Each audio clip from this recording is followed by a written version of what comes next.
Então, boa noite a todos. Vamos dar início hoje. O Fernando ele deve chegar depois, isso aí de última hora. A reunião hoje é um artigo que o Iron, residente do terceiro ano, está rodando na psicologia, vai apresentar. Um artigo. Estão reverberando aí, João. Se puder desligar o microfone. Tá bem ruim, professor. Estou te escutando bem pouco. E agora? Melhorou? Agora melhorou. Tinha um microfone reverberando. Bom, é um artigo que a gente escolheu cuidadosamente, é um artigo que, de certa forma, introduz uma droga dentro da urologia muito importante. Quando a gente fala de câncer de próstata, é a primeira droga, tratamento-alvo, né, baseado em estudo de genes, né? Uma droga que, enfim, traz um paradigma da odontologia que foi lançado no passado na ASCO. Esse foi um estudo piloto, né, que fosse essa medicação. Então, acho que cabe a nós, urologistas, é inclusive uma medicação oral, né? Cabe a nós, urologistas, pensarmos por esse tipo de assunto, porque eu sempre converso aí com vocês, vamos dizer, o camisa 10 dentro da odontologia. Então, a gente operou, a gente casou com o paciente. Então, eu achei importante a gente esse olhar atento para a doença, especialmente em casos avançados, que é o que você vai fazer. Então, Irão, você apresenta. Hoje a reunião está bem informal, só residente basicamente aqui. E no final seria muito boa a participação de todo mundo, dos R3 principalmente, R2 que quer apresentar. Enfim, vamos lá. Boa noite a todos. Então, acho que eu dei sorte, né? A reunião está mais informal. Então, dando seguimento aí às nossas discussões semanais no nosso grupo, eu fiquei responsável por trazer um artigo, né, do New England, que está aí para todo mundo ver, de 2020, maio de 2020, falando sobre olaparib. O médico professor já colocou algo aí sobre o assunto, né, para tratamento de câncer de próstata resistente, né, à castração, metastático resistente à castração. Bom, todo mundo me conhece, eu sou o Iron, sou Rei 3 agora do serviço. Então, a gente vai começar. Eu trouxe essa primeira figura para tentar situar um pouco, até o pessoal dos R1 que estão chegando agora. Acho que vale a pena. Eu já estava de manhã comentando com o professor Fernando no ambulatório, como às vezes a gente fica meio perdido se a gente não consegue seguir uma linha mais ou menos sobre o câncer de próstata, que é muita informação. Se você acaba não traçando uma linha específica, sabendo mais ou menos o beabazinho ali, você acaba se perdendo muitas das vezes. Isso aconteceu comigo, aí acontece até hoje. Então, essa foto ela demonstra basicamente a evolução do câncer de próstata, né? A gente vê aqui, logo no início, né, ele mostrando a terapia local. Quando a gente começa ali, logo, não é tantos pacientes que a gente recebe lá da UERJ, por exemplo, são uns pacientes que é logo no início, né? Quando você sobe um pouquinho mais, chega nesse período da castração, aqui talvez seja uma boa quantidade de pacientes que a gente tem lá. Hoje a castração a gente pode tá se referindo aqui tanto à castração cirúrgica, né, com a orquiectomia, quanto à castração química que a gente faz principalmente com os Zoladex, lá que é um análogo LHRH de ação central. E aí o paciente vai evoluindo, né? A princípio o paciente é sensível à castração, você pode acompanhar aqui no gráfico, o volume tumoral, assim, a gente já tem vários casos de pacientes que fazem castração, principalmente cirúrgico, o paciente melhora muito nesse período, que diminui esse volume tumoral. E aqui nesse gráfico, ele já coloca aqui uma terapia hormonal de segunda linha, que hoje em dia tem várias medicações, é uma coisa que a gente vem discutindo, principalmente o professor Gabriel falou bastante isso com alguns artigos que a gente descobriu, especificamente, por exemplo, a azalutamida, a enzalutamida, antes, logo no início do surgimento, elas eram prescritas logo depois da quimioterapia. É o paciente que evoluiu, virou resistente à castração, é metástico, sintomático, você manda, no nosso caso lá, para o Bruno, para fazer a quimioterapia, e esse cara já não tem mais linha. Então, a enzalutamida e a palutamida, que é basicamente o que a gente vai discutir aqui hoje, esses dois medicamentos eram prescritos nessa linha, nessa curva aqui do paciente. Depois, com o tempo, essas medicações vieram se aproximando. Hoje em dia, alguns estudos já mostram usando em quimioterapia, e logo depois já vem usando já antes até a quimioterapia. Então, é uma evolução. A gente está trazendo esses medicamentos mais recentes, já mais próximo para o tratamento, mais do início do tratamento do paciente. Então, na verdade, era só para representar aqui um pouco como é a evolução básica, que obviamente é bem resumido, do câncer de próstata. Nos próximos slides, eu vou trazer só rapidinho a evolução básica, assim, a forma de agir das 3 medicações que a gente vai falar sobre o estudo. Primeiro, a abiraterona e a enzalutamida, né? A abiraterona, ela agindo diretamente na dihidrotestosterona e no complexo CYP17, já dentro da célula, né? Impedindo a conversão de progesterona. E a enzalutamida com 3 formas de ação diferentes, né? Se bloqueando aqui o receptor AR, direto na membrana do núcleo, direto no DNA, no material genético da célula. Essa é bem resumida, é a forma de ação dessas 2 medicações, mas mais para frente vocês vão ver como foi usada no estudo. Aqui, esse mecanismo mais simplificado é a forma de ação vamos dizer assim, da medicação de estudo, a olaparib, né? Ela, na verdade, se você olhar aqui no canto, aqui tem representado um DNA onde teve um erro no genoma, e aí esses PARPs, né, são polimerases presentes no nosso corpo, eles fazem essa excisão do reparo do DNA danificado e reparam, e a célula continua viva. O que é que acontece?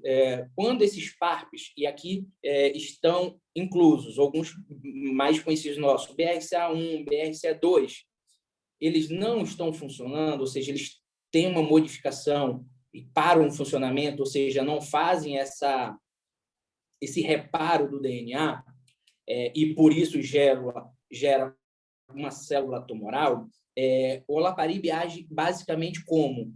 O olaparib é um inibidor desse par, ou seja, ele inibe o BRCA1 danificado. Com isso, a célula identifica esse material genético danificado e entra em apoptose.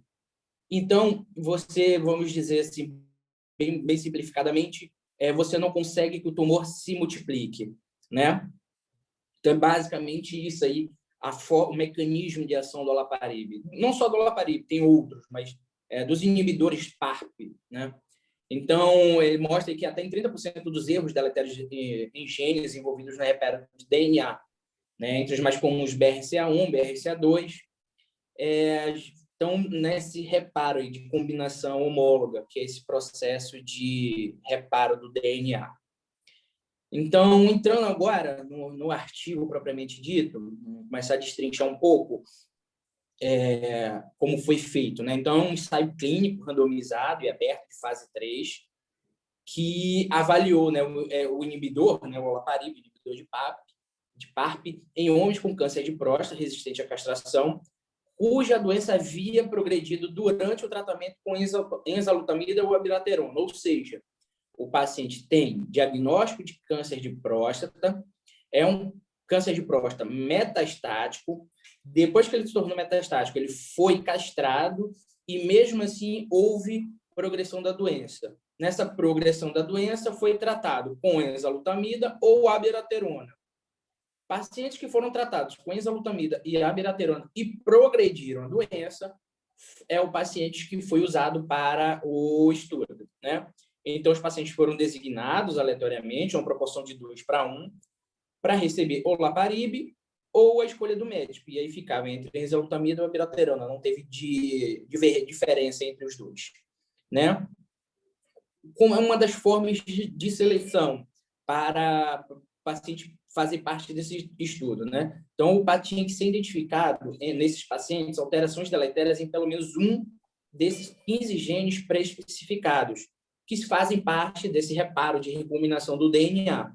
São essas várias sopinhas de letras, BRCA1, BRCA2, ATM, enfim, entre outros. Atentem para o BRCA1, BRCA2 e o ATM, que é o que ele vai ser mais específico, é onde o grupo do olaparib.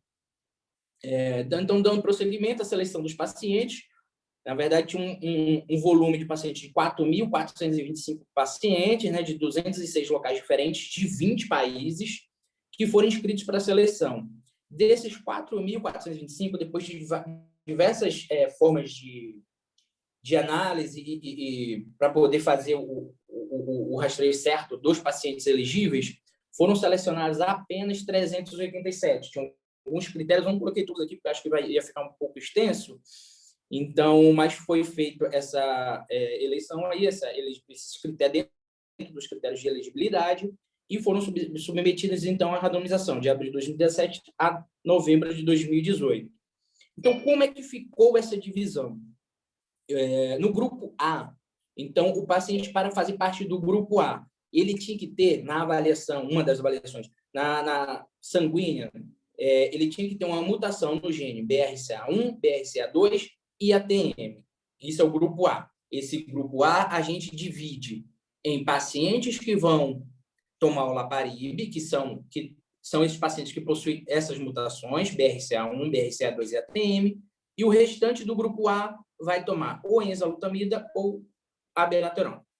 No grupo B, é a mesma coisa, são os outros pacientes, ou seja, os pacientes que tiveram mutação em todos aqueles genes pré-especificados da apresentação anterior, os outros 12, né? Tirando BRCA1, BRCA2 e ATM, aqueles que tiveram alteração, todos eles foram para o olaparib e o restante foi para o placebo, o controle, na verdade, que tomava tanto enzalutamida ou abiraterona. Então, ficou basicamente dividido assim os grupos. Os desfechos, eu botei aqui sobrevida livre de progressão da doença, mas depois de manhã discutindo com o professor Paulo, na verdade, a sobrevida livre de progressão da doença na imagem, ou seja, uma forma de... A gente não conseguiu chegar a um consenso sobre como é que ele fazia essa diferença, se era poder entrar só ressonância, tomografia, às vezes até cintilografia, mas basicamente era a progressão da doença, sobrevida livre de progressão da doença. Os desfechos secundários, o tempo médio para a progressão da dor, sobrevida geral, né, redução de pelo menos 50% na concentração do PSA e a diminuição de células tutoriais, aí está errado, tumorais, circulantes. Então, aqui há uma tabela do artigo mostrando a divisão, né, os pacientes do grupo A que tem as 3 mutações, BRCA1, BRCA2 e ATM, aqui o restante, que não tem essas 3, e aqui no grupo B, os pacientes que tomaram olaparib são os pacientes que têm as outras 12 mutações, né, e o controle que não tem. Só para chamar a atenção, no artigo, mais para frente a gente vai ver os resultados, obviamente o olaparib teve melhora quando comparado com as medicações, mas eu queria fazer uma ressalva, que se a gente for olhar aqui, os grupos controles, ele possui uma média de PSA, os pacientes possuem uma média de PSA maior quando comparado ao olaparib. Então, isso me chamou a atenção que talvez fosse um viés, não sei se teria força suficiente para fazer uma interferência na medicação, né? Na eficácia da medicação. De resto, era uso de... Cá embaixo tem falando sobre quimioterapia. A quimioterapia não era um método de exclusão, então o paciente poderia ou não ter tomado quimioterapia antes de fazer a enzalutamida, a abiraterona ou o olaparib. Tá? A questão de metástases de órgãos viscerais, de órgãos para osso, né? Então, é isso. Aqui, já passando para os resultados, a primeira curva mostrando a sobrevida, né, livre, essa sobrevida livre de progressão de doença na imagem. A gente vê que teve uma diferença estatisticamente significativa do olaparib. Ele teve 7,4 meses dessa sobrevida comparada com o grupo de controle de 3,6. A gente vê aqui diferença na curva. Aqui é quando você compara. Aqui é só do grupo A, tá? Esse primeiro aqui é só do grupo A. E acabou voltando aqui. Deixa eu ver se eu consigo. Aqui é só relacionado ao grupo A, ou seja, quem tem as 3 modificações, BRCA1, 2 e ATM, e o grupo controle do grupo A. Tá? Aqui é a mesma coisa, né? Mostrando também a média de sobrevida quando você compara o olaparib com o controle. Essa imagem, a segunda imagem aqui, quando você compara os dois grupos, grupo A e grupo B, uma sobrevida de 5,8 para o olaparib com 3,5 do grupo controle.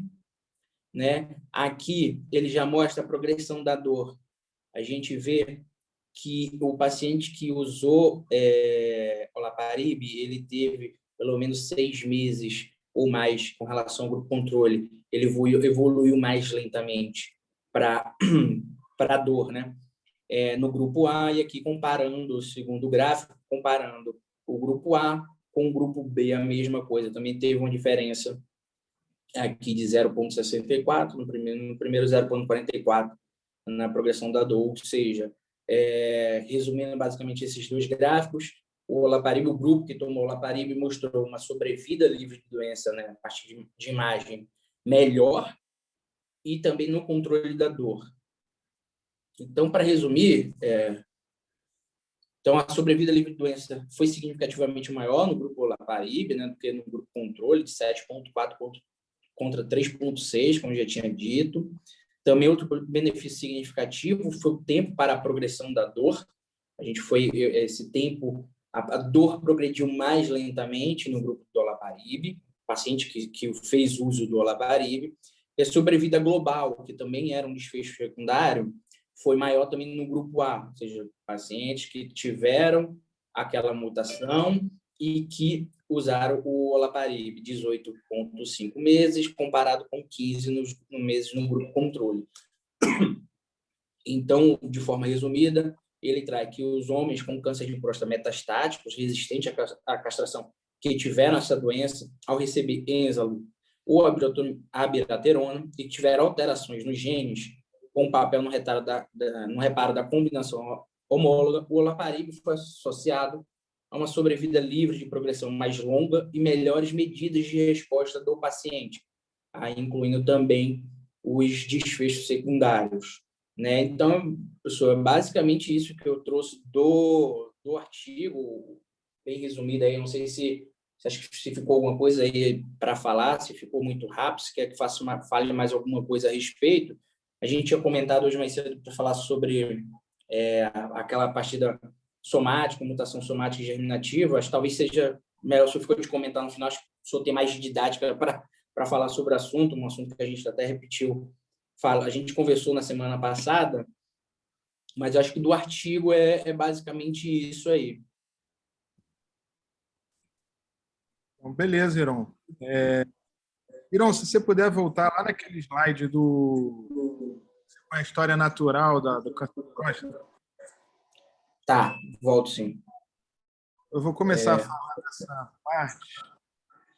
Deixa eu só ver aqui. Eu vou falar. Esse aqui. Aí eu vou pedir a atenção aí do Ernesto, Lucas e João, para ver se eles me ajudam a responder outras perguntas também, para interagir aqui com a gente. João Guilherme, né? Essa figura aqui que você mostrou, primeiro, parabéns, foi bem didático, bem focado no que realmente interessa. Foi bem didático, bem focado no que interessa. E eu acho que sempre o importante, assim, primeiro, como eu falei no início da apresentação, é um tema, é um artigo, é uma nova droga, é um ensaio clínico randomizado, fase 3, como você mesmo falou, de extremo impacto na urologia, no tratamento do câncer de próstata. Foi talvez o artigo, a droga mais importante lançada ano passado, né? E que, inclusive, teve atualização já desse artigo, que eu vou comentar mais à frente. Então, enfim, e essa imagem que você coloca aqui é muito importante, principalmente para os residentes do primeiro ano, segundo e todos, de uma forma geral, para a gente entender a história natural da doença, né? O cenário que a gente está falando atualmente é o câncer de próstata, como o Irão falou, câncer de próstata metastático resistente à castração. Como que o paciente chega nisso? Ele faz um tratamento local, né? Ele recorre, aí ele faz um resgate, por exemplo, rádio, e aí ele progride, né, no bloqueio hormonal. E normalmente é um paciente assintomático, é aquele paciente que você operou câncer de próstata, passou 5 anos, recorreu, rádio com bloqueio, e você deixa ele no bloqueio hormonal, porque ele está escapando do PSA, ainda ele é assintomático, né, não metastático, e ele vai progredindo, né? E em um dado momento ele se torna metastático, né? Que pode ser sensível ou não, ou seja, né, um metastático que ainda está respondendo ao tratamento de bloqueio hormonal central, como você falou, ou cirúrgico, né? Esse é um dos caminhos, né, que você fez um tratamento local e ele progrediu para metástase, ou, eventualmente, é um paciente que já se apresenta com uma metástase, né, o que a gente chama de metástase de novo. Eu sempre relembro esses conceitos porque a gente precisa ter isso em mente. Ele ou progride de uma doença local e chega a metástase, ou ele se apresenta com metástase de novo. Num primeiro momento, ele é sensível à castração, como está mostrando aqui nesse teu gráfico, e mais à frente ele se torna resistente à castração, né? E aí, nesse momento que ele se torna resistente à castração metastático, esse é aquele paciente que a gente vai estar no ambulatório amanhã, e que aí nós começamos a ter poucos recursos de tratamento, né? Obviamente, num cenário ideal, esse é um paciente que muitas das vezes vai receber um antiandrogênio de segunda geração, como você bem falou, aí tem a enzalutamida, você tem a abiraterona nesses pacientes. Lembrando que a apalutamida é só no sensível, no resistente ainda não tem a apalutamida na bula, né? Então, ele vai para o androgênio de segunda geração, que é a enza ou AB, e progredindo também, ele naturalmente acaba recebendo quimioterapia com docetaxel. Lá no Pedro Ernesto é a nossa opção de primeira, né? Quando a gente encaminha para oncologia, para o oncologista avaliar a possibilidade de fazer quimioterapia com docetaxel. E esse paciente falhando do docetaxel, ou falhando, no caso, desse antiandrogênio de segunda geração, como você mesmo falou no estudo, alguns pacientes tomaram quimioterapia, outros não, porque isso aí vai da escolha de cada paciente, do oncologista, enfim. Ou seja, é um paciente que já falhou a 2 sequências de tratamento, né, no cenário metastático resistente à castração, e eu estou falando do estágio final da doença do paciente, né? Então, quando a gente olha para esses resultados, você pode até se questionar, poxa, mas ele teve uma sobrevida, porque o hazard ratio é excelente, né? 0,36, ou seja, ele tem uma redução de 66%, ao contrário, né? Hazard ratio 0,34, ele tem uma redução de 66% do risco de progredir exame de imagem. Esse foi o endpoint primário, né? É uma redução de risco muito grande. E ele teve um ganho nessa redução de risco de 7 meses para o grupo controle em relação a 3,6, né? E quem era esse grupo controle? O grupo controle são os pacientes, né? Aí, como você explicou, e isso é fundamental que a gente tenha em mente. Não dá mais para falar de câncer de próstata sem falar da parte genética hoje em dia, tá? E eu falo da genética, não é só isso. Deixa essa página aí com os genes aí.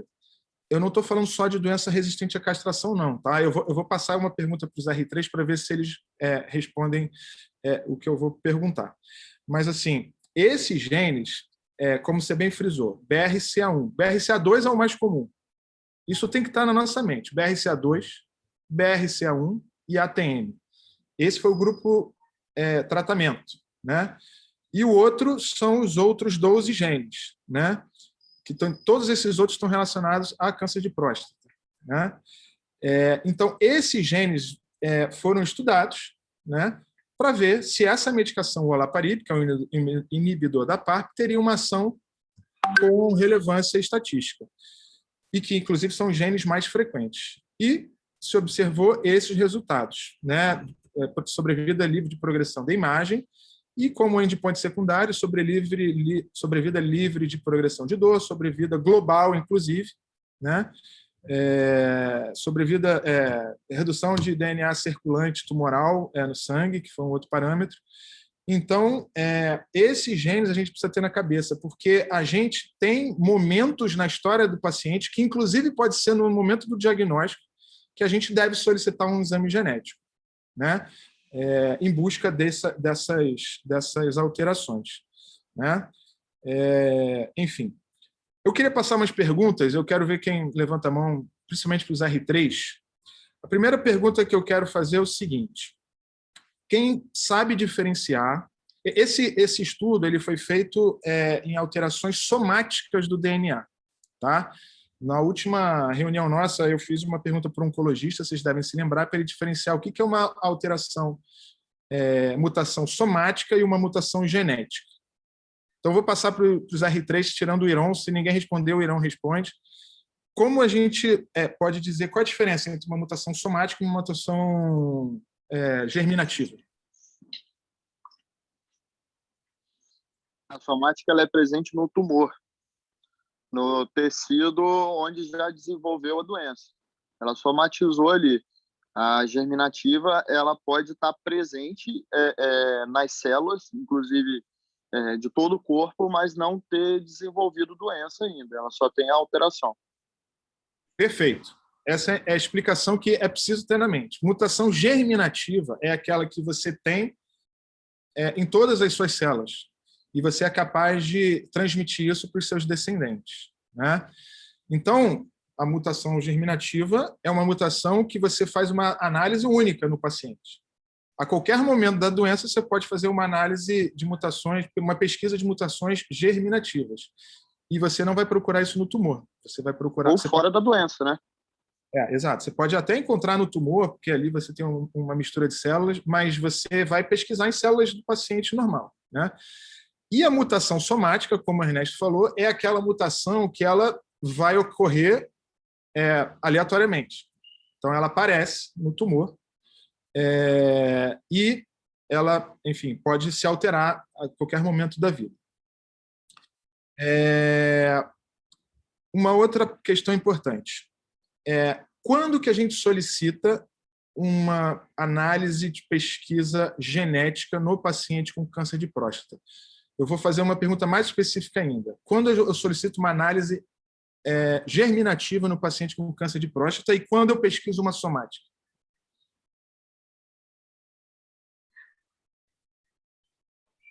A germinativa é no paciente que tem história familiar ou que é muito jovem com história de câncer.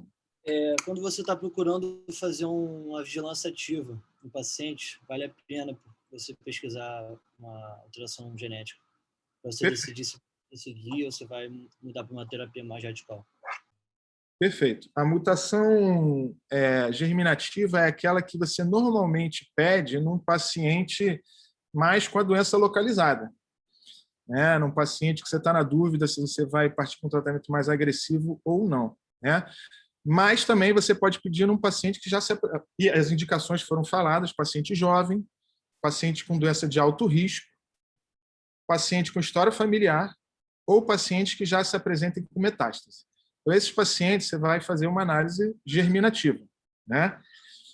A análise somática, você vai fazer nesse paciente que progride, né?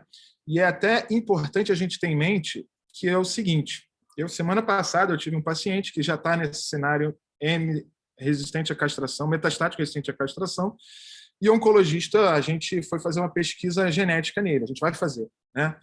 E aí a gente teve que fazer uma análise da peça cirúrgica dele. Eu operei ele em 2015, né? Então, ele já falhou o tratamento com antiandrogênio de segunda geração, no caso dele foi a enzalutamida, e ele já falhou o docetaxel, né? É exatamente o paciente do estudo. E ele hoje é metastático, resistente à castração, enfim, e precisa seguir com algum outro tipo de tratamento, ou uma quimioterapia de segunda linha, ou um radiofármaco, ou caso ele tenha mutação genética compatível, BRCA1, BRCA2 ou ATM, partir para olaparib. Então, esse paciente, por exemplo, eu tive que ligar para o laboratório de patologia, né, para fazer a solicitação a eles, para que se possa a gente fazer a análise dessa peça cirúrgica. E se a gente não encontra nessa peça cirúrgica, a cirurgia dele foi em 2015. Olha que interessante. Se a mutação dele é negativa de 2015, essa mutação ela pode aparecer a qualquer momento da doença do paciente. Então, hoje ele é metastático, ele tem metástase óssea, ele tem metástase para linfonodo. Então, se eu não encontrar uma mutação lá de 2015, a gente vai começar a pesquisa por lá, a gente também pode fazer uma mutação, a pesquisa dessa mutação somática no tumor dele atual, né? E uma outra coisa também que é muito interessante, o Iron não falou, porque de fato é um artigo muito grande, esse trabalho ele foi feito baseado num tipo de exame chamado Foundation One, né? E esse Foundation One é uma pesquisa genética, acredito que seja a mais ampla que existe, são cerca de 70 genes, e eles fazem pesquisa que a gente chama de biópsia líquida. Ou seja, você faz uma análise, uma coleta de sangue, e ali você consegue avaliar tanto mutação germinativa quanto mutação somática, apenas por DNA circulante, né? Obviamente é um exame muito caro, né? E existem exames mais baratos que a gente pode fazer, com talvez uma eficácia menor na busca por esses genes, mas mais baratos, através direto da biópsia do tecido tumoral, né? Eu vou deixar aberto aí para fazerem perguntas aí para o Iron, para mim, para quem quiser comentar. Miguel está aí presente. Enfim, todo mundo presente aí. Quem quiser fazer pergunta, o Pedro aí, convidado de fora.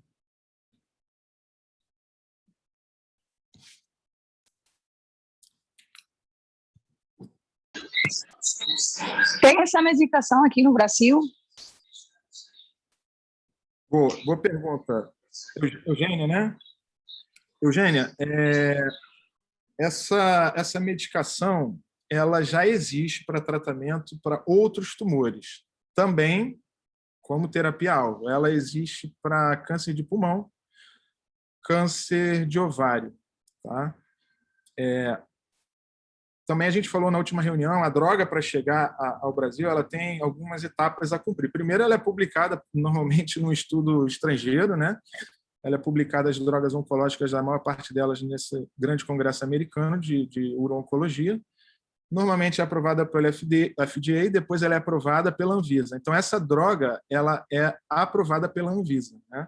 Ela não está no rol de procedimentos do DNS, ou seja, os convênios não são obrigados a pagar, e para você poder utilizar essas drogas, você precisa, esse tipo de droga você precisa justificar, né? Mas é uma droga aprovada. Obviamente que para chegar ao SUS vai ser mais uns 10 anos aí de jornada dela, né? Mas é importante lembrar também que, assim, é uma droga oral, né? Então, como eu falei no início da apresentação, um tratamento oral, eu acho que não chegou a ser comentado o nível os efeitos colaterais dela. Obviamente que não é uma droga inócua, né? Uma taxa de abandono foi relativamente grande no tratamento, mas é uma droga oral cujos principais efeitos colaterais, os mais frequentes, foi anemia e náuseas, né? E fadiga, algo que é totalmente tratável clinicamente, enfim. E é uma opção de tratamento que nós devemos estar a par disso tudo. Professor, continuando em relação ao efeito colateral, você disse que o efeito colateral pelo menos parece não ser nada muito impeditivo, né? Porque a gente sabe que o docetaxel, na maioria das vezes que a gente tenta fazer o docetaxel, a gente tem uma dificuldade enorme, né? Porque precisa de uma creatinina boa, um performance status bom. Então, a gente acaba, tipo assim, encaminha o paciente para oncologia, eles acabam morando de volta, né? Que é frustrante, porque acaba que o paciente fica sem tratamento, pelo menos lá no Pedro Ernesto. O olaparib seria uma opção pensando nisso também? Tipo, ele teria mais facilidade de fazer no paciente com performance status talvez um pouco pior, uma creatinina já um pouco alterada, igual a gente sabe que a enzalutamida, a biroterona, a gente consegue ter uma facilidade melhor, né? Esse tipo de paciente, né? Uma aceitação melhor. Não, perfeito, Ernesto. Deixa eu até fazer um disclaimer aqui. Essa apresentação não tem patrocínio da indústria, né? Deixar registrado aqui. A gente está fazendo uma análise aí de dados, enfim. Tem até a Fernanda da AstraZeneca, ela está como ouvinte aí. Seja bem-vinda, Fernanda, mas, enfim, a gente tem liberdade de falar o que quiser. E como você falou, Ernesto, isso é uma grande verdade. Eu estava comentando hoje com o Fernando sobre isso, né? A quimioterapia no câncer de próstata, ela, de fato, é um golpe que o paciente sente. Não são todos os pacientes elegíveis, como você mesmo falou, ele precisa ter uma boa função renal, principalmente, uma performance status 0 ou 1, de preferência, né? E é bom lembrar que esses pacientes, quando chegam nesse cenário, né, são pacientes que muitas das vezes já foi operado, tem recorrência, tem metástases, às vezes tem dor óssea. São esses pacientes que você encontra ambulatório, a gente está... Amanhã vai ter uns 40 como esse, né? Então, são pacientes que chegam num estágio da doença muito frágil, né? E, por exemplo, esse meu paciente que eu tratei, notoriamente, a partir do momento que ele fez a quimioterapia, enfim, performance status dele caiu, de fato. Ele, além de não responder bem, ele caiu, né? Talvez a quimioterapia, num cenário hormônio sensível, que a gente sabe que pode fazer num paciente em melhores condições clínicas, menos politratado, né? Seja talvez uma possibilidade da quimioterapia ter mais efeito. E esses pacientes, assim, a minha percepção, óbvio, a gente ainda não tratou esse paciente com olaparib. O Diogo até entrou, aí eu vou passar a palavra para ele fazer alguns comentários. O Diogo, oncologista, que esteve com a gente na reunião passada. Mas eu imagino, pelo que o trabalho apresentou, enfim, e sabendo como é a quimioterapia, que provavelmente é uma droga com menos efeito colateral. Você imagina você chegar para um paciente desse frágil, do nosso ambulatório, que vocês vão ver amanhã, e falar para ele fazer uma quimioterapia, né? E, ao mesmo tempo, você chegar para ele e falar assim, olha, não precisa fazer quimioterapia, você tem uma alteração genética que eu posso te dar um comprimido 2 vezes ao dia, né? Cujos principais efeitos colaterais é uma anemia, uma náusea, uma fadiga. Então, é esperançoso nesse sentido, você ter uma arma terapêutica potente nesse cenário onde os pacientes estão bem frágeis já.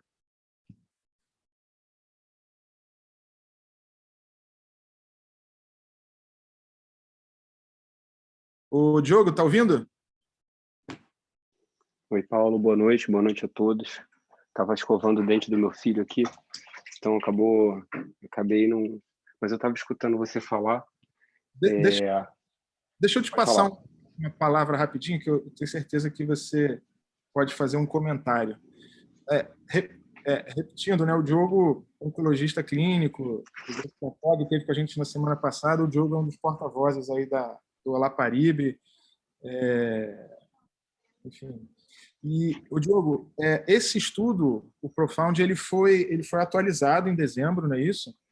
E um dos endpoints, que eram endpoints secundários, era a sobrevida global, né? E parece que houve ganho de sobrevida. Você pode comentar alguma coisa sobre essa atualização? O que veio de novo aí desse ASCO, que você até apresentou semana passada, né? Então, boa noite a todos. Como o Paulo já introduziu, eu sou oncologista, sou do Grupo Oncoclínicas aqui do Rio de Janeiro, também do LACOG-GU. Eu tive a oportunidade de participar como investigador principal no meu centro de pesquisa do Profound. Então, assim, pude ver aí, de fato, esse estudo literalmente nascer. Então, foi uma alegria muito grande para mim. Bom, em relação ao que você falou, Paulo, imagino que você já tenha falado aí do desenho do estudo, né? Acho que é importante a gente chamar a atenção para 2 coisas, aliás, 3. A primeira delas é que um estudo como esse, até talvez pouco tempo atrás, seria muito pouco pensado para câncer de próstata, uma vez que o gene BRCA2 é um gene que sempre teve muito associado ao câncer da mama e ao câncer do ovário, né? O BRCA, o próprio nome, né, de breast cancer, né? Então, a gente viu que tinha uma associação muito forte para pacientes com câncer de próstata, dependendo da estatística, até 30% dos casos de câncer de próstata metastáticos podem estar relacionados de alguma forma aos chamados, esse grupo aí que se mostrou, genes de reparo do DNA. O que chama atenção nesse estudo, né? Então, é um estudo que usou como braço controle novos agentes hormonais, a biraterona e a enzalutamida, dependendo do que o paciente já tinha feito. Como você bem falou, né, esses pacientes também podem ser expostos à quimioterapia, mas a quimioterapia, certamente, ela tem uma toxicidade muito grande, ela tem um impacto na qualidade de vida. Inclusive, no mesmo estudo no mesmo congresso, foi a ESMO de 2019, que esse estudo foi apresentado um outro estudo também, que é o estudo CARD, mostrando que, para um perfil muito parecido de paciente, também a quimioterapia com uma outra droga, que é o cabazitaxel, que não está disposta no SUS, tinha benefício. Bom, por que a sobrevida global para esse estudo é tão importante? Tá? Se você tem algum slide aí com o desenho do estudo, por acaso, Paulo? O Irão tem. Se você puder botar o desenho do estudo, o que eu chamo a atenção para vocês? Esse estudo, né, ele permitia o crossover, né? Se o paciente progredisse, ou seja, o paciente que estava fazendo caía no braço controle, ele eventualmente poderia receber o olaparib. E por que isso é tão importante? Isso é importante porque se o paciente eventualmente recebesse o olaparib, ele teria de alguma forma um benefício, né? Para o tratamento, lembrando que é um tratamento extremamente específico, né, para essa mutação. Então, deixa eu ver se acho que agora eu consigo abrir minha câmera aqui para vocês poderem me ver. Vocês estão me vendo? Então, né? Então, imagine o seguinte: você está fazendo um estudo que todos os pacientes podem vir a receber a droga. Então, pode ser que todo mundo tenha um benefício com a droga. Então, se por um lado você tem a sobrevida livre de progressão, que avalia quem progride mais rápido ou demora mais a progredir, você quer mesmo ver se o paciente vai viver mais. Então, o dado que foi apresentado, né, foi apresentado na ESMO do ano passado, foi publicado depois, atualizado, é que mesmo com o crossover houve um benefício de sobrevida global, ou seja, os pacientes se beneficiaram com esse tratamento. E a outra coisa que é interessante é que você consegue fazer uma análise estatística para tirar o impacto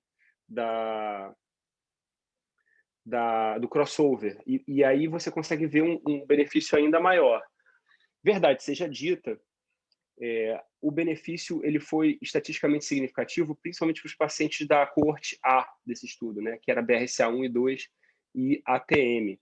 Embora, como o Paulo falou na semana passada, a gente apresentou um dado da ASCO-GU do mês passado, né, da ASCO-GU desse ano, do Congresso Americano de Oncologia Geniturinária, mostrando que os pacientes da coorte B, que tinham a mutação CDK12, também se beneficiavam. Até tive um paciente que foi incluído nesse estudo que tinha a mutação do CDK12. Acabou, por razões diversas, ele acabou não entrando na segunda fase do estudo, mas eu vi assim. Então, acho que a mensagem final, Paulo, assim, a grande limitação, ao meu ver, para o olaparib hoje é o acesso. Quando a gente tiver a possibilidade de ter um acesso a uma tecnologia de ponta, como o olaparib, eu não falo só para câncer de próstata, eu falo câncer de mama também, câncer de ovário, câncer de pâncreas, vai ser uma coisa muito interessante. Eu acho que esse é o primeiro de muitas outras terapias-alvos que vão surgir aí para câncer da próstata. Maravilha, Diogo. Obrigado aí pela sua presença. Foi ótimos comentários. Complementando o que você falou, esse crossover, né, foi de 80%, 81%, que é um crossover alto, muito alto, ou seja, mesmo os pacientes que estavam no grupo controle tomando a medicação, depois esse delay desse tempo aí fez com que ainda assim houvesse uma diferença bastante significativa nesses braços aí de tratamento da coorte A, principalmente, né? Tanto na sobrevida livre de progressão radiológica quanto na sobrevida global. Eu acho que é isso, né, gente? Alguém mais vai fazer algum comentário, pergunta? Diogo, obrigado aí pela presença. Se você quiser fazer algum convite aí, que eu acho que você vai fazer uma apresentação. O Diogo ele vai fazer uma apresentação desse estudo junto com o Dr. Fred Shore, né? Que é o Fred Saad e o Joaquim Mateu. Depois eu te envio o convite, né? A gente vai fazer um lançamento oficial. Se eu não me engano, o pessoal da AstraZeneca vai me bater se eu não falar a data certa, mas se eu não me engano é na quinta-feira da outra semana. Então, 8, 9, 11, dia 25. Se eu não me engano, é dia 25 de março. Estão todos convidados. Como eu tenho falado, né? A gente está falando aí para uma nova geração de urologistas. De tudo que a gente falar, gente, peço a vocês o seguinte: vocês vão ver uma quantidade de pacientes com câncer da próstata muito maior do que a gente vê. A gente só vê os pacientes metastáticos normalmente, ou aqueles de muitíssimo risco. Façam um esforço para aprender pelo menos quais são as indicações de fazer uma avaliação inicial, um aconselhamento genético para pacientes com câncer de próstata. Não tem muito mistério. Você sabe que tem 3 grupos de prognóstico. Se o paciente tem prognóstico de bom prognóstico ou intermediário e tem uma história familiar, ele tem que fazer uma análise genética, tem que fazer um aconselhamento genético. E se ele tem um alto risco, né, PSA acima de 20, T3 ou mais, ou um Gleason 8 ou mais, ele já, independente da história familiar, ele tem indicação. Lembrem disso, porque vocês vão estar salvando as vidas dos pacientes de vocês, para o aconselhamento que eles vão precisar, e também dos familiares. Então, não tem muito mistério. Eu espero que essa nova geração que está chegando esteja um pouco mais próxima aí da oncologia clínica, né? Felizmente isso está acontecendo. O Paulo e eu, a gente troca bastante. A gente esteve aí no Tumor Board, na Casa de São José, na sexta-feira, falando, discutindo o caso. Então, agradeço a oportunidade. Obrigado. Tá bom, gente, é isso. Obrigado a todos. Semana que vem vai ser uma aula com o Bruno Costa, que é um oncologista clínico lá da UERJ. Ele vai falar sobre neoadjuvância de bexiga, que é o nosso calcanhar de Aquiles que a gente precisa começar a fazer lá no Pedro Ernesto, né? É isso. Obrigado a todos. Boa noite. E vamos, que amanhã tem cirurgia. Valeu, Boa noite. Tchau, gente. Boa noite. Buenas noches. Boa noite. Valeu, boa noite.